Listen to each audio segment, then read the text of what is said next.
Hola, mi nombre es Adrián Alejandro Bechán, estudiante de la licenciatura en Intervención Educativa. El día de hoy vengo a platicarle acerca de los alcances y las limitaciones de los derechos humanos. Inicialmente, es importante abordar la Constitución Política de Yucatán, que en su artículo primero hace mención de que todas las personas gozarán de los derechos humanos que en la Constitución Política de los Estados Unidos Mexicanos establece. También menciona que el Estado de Yucatán reconoce, protege y garantiza los derechos a la vida, así como pueden ser los diversos derechos como son de la libertad de expresión, la libertad a una familia, la libertad a tener y poder gozar una vida plena en condiciones adecuadas de los niños, niñas y adolescentes. En su artículo 2 de la misma Constitución menciona que todas las autoridades o organismos autónomos del Estado de Yucatán, en el ámbito de sus competencias, tienen la obligación de promover, respetar, proteger y garantizar los derechos que la Constitución establece, siempre apegándose a los principios de universalidad, interdependencia, indivisibilidad, progresividad e igualdad, y con un pensamiento de género. En consecuencia, el Estado deberá proteger y garantizar los derechos que dicha Constitución menciona, pero también es importante mencionar que el Estado está obligado a investigar, a prevenir y a sancionar y a respetar y reparar las violaciones a los derechos humanos, siempre apegándose a los términos que establece la ley. Haciendo esta mención es importante reconocer que el reconocimiento de los derechos humanos no limita los derechos de las demás personas. Este pensamiento erróneo que se tiene en la que el reconocimiento de los derechos de otras personas limita los derechos de los demás. Esto no es válido. El reconocimiento de los derechos garantiza el bienestar de las personas y no limita los derechos de las demás, porque también son derechos de nosotros que tenemos por ser yucatecos y que lo establece nuestra Constitución. Yo como yucateco, como ciudadano, tengo la libertad de expresión, de pensar, de sentir de la mejor manera que yo considere, pero también otras personas tienen el mismo derecho de la libertad de expresión, de pensar, de actuar, de sentir como ellos consideren o como su contexto o la educación de los padres de familia la hayan inculcado. Pero también la libertad de expresión establece que no se deben mezclar a segundas o terceras personas que sean afectadas desde lo físico, psicológicamente, emocionalmente. Como podemos darnos cuenta, los derechos humanos tienen vienen a garantizarnos y a protegernos como ciudadanos, como yucatecos o como mexicanos. Pero también esos mismos derechos tienen limitaciones que vienen a ser derechos que están ligadamente o que son implícitamente o que son explícitamente, como en el caso de lo que viene siendo la libertad de expresión. Tenemos la libertad de expresión, pero también no podemos sobrepasar ese límite. Y el artículo menciona acerca de cuáles son lo implícito, lo explícito que está en esa ley de la libertad de expresión. Los derechos humanos tienen también los alcances que permiten que la sociedad yucateca pueda desarrollarse en plenitud, pero también al mismo tiempo tiene límites que garantizan el bienestar de los ciudadanos, por lo que se busca el cumplimiento de lo establecido en la Constitución.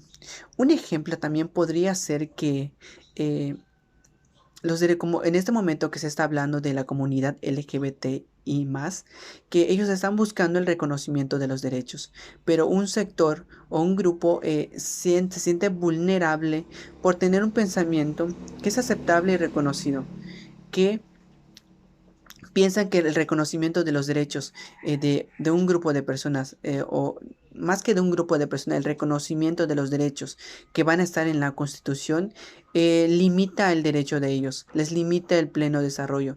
Y considero que no debiera ser de esa manera.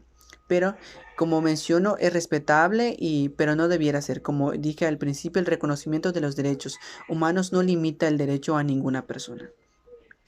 Podemos hablar que en el estado de Yucatán se cuenta con la CODEI, igual con la Constitución Política de Yucatán, que establece derechos, pero también que establecen obligaciones, que eso es estatalmente. Federalmente contamos con nuestra Constitución Política de los Estados Unidos, que de ahí parten para crearse de los estados. Y también contamos con la nacional, que es la ONU, que son organizaciones que vienen a proteger y garantizar los derechos humanos, así como la búsqueda del cumplimiento. Es importante mencionar que lo que he ido abarcando, que el de las limitaciones de los derechos humanos, son las mismas limitaciones que están en los derechos, que están implícitamente o explícitamente. Pero también podemos verlo desde el otro punto de vista, que algunas de las limitaciones de los derechos humanos que se establezca o que se lleve en su total plenitud es que los ciudadanos desconocen de sus derechos. Es por ello que no saben qué derechos están ejerciendo, qué derecho tienen que exigir, qué derecho están poniendo en práctica o qué es lo que tienen que tener en cuenta para llevarlo a cabo. El desconocimiento de eso genera una corrupción enorme. Y eso lo podemos ver con los pueblos indígenas, con las personas de la tercera edad, con jóvenes que en su vulnerabilidad se aprovechan de ellos para poder sacar, pues a sacarse de provecho de tanto económico, de documentación, de terreno, o sea, toda esa corrupción está y existe y es lamentable que nuestro país esté pasando por eso. También por el mismo lado en la que lo abarco, otra de las limitantes es que es como ciudadanos tenemos que buscar crear una cultura en derechos. ¿Por qué? Porque muchas de las veces somos nosotros mismos los que exigimos esos mismos derechos, pero también somos los mismos que corrompemos ese mismo derecho. Mientras nosotros como ciudadanos, como yucatecos, no tengamos la iniciativa de hacer lo que la Constitución establece, informarnos y poder hacer las cosas, no va a pasar nada. Pero también un punto importante es que la abarcaba un conferencista que decía que como una persona de un pueblo indígena, de una comunidad chiquita, sin tener la información, sin tener el acompañamiento de personas que conocen de ello, sin estar en su contexto, sin salir de ello, desconocen eso y no sale, jamás va a pasar nada, porque el desconocimiento, la falta de apertura, de conocimiento, de alguien que le ponga la chispa, y no va a pasar. Se van a quedar en lo mismo y los derechos humanos son un desconocimiento. En la que podemos reconocer que todos los derechos humanos tenemos los mismos derechos, pero la realidad es que no todos conocen y ejercen ese derecho, tanto individuales como colectivos. Como mencioné, el tema inicial son los alcances y las limitaciones de los derechos humanos. Como podemos ver en este video, los alcances son bastantes porque nos garantizan una vida plena en libertad de expresión, en una familia, en una casa, para la salud. Pero también esos mismos derechos tienen unas limitantes que están creadas para eso, porque cuando una ley se crea, se tienen que establecer limitaciones que vean velar por el bienestar de la gente. Y por el otro lado, como les mencionaba, en resumida cuenta, los ciudadanos y el desconocimiento de la información son lo que limitan también que se lleven a cabo los derechos humanos. Y como también mencioné, existen instituciones y organizaciones como la CODEI, la ONU, la Constitución de Yucatán, la Constitución de los Estados Unidos mexicanos, así como muchísimas se pudiera mencionar, en la que creo enormemente que, como dije, que los derechos humanos son inherentes de naturaleza, sin distinción alguna, de raza, de color de piel, de posición económica, por apellido, por nada. Todos somos iguales en igualdad de oportunidades. Gracias.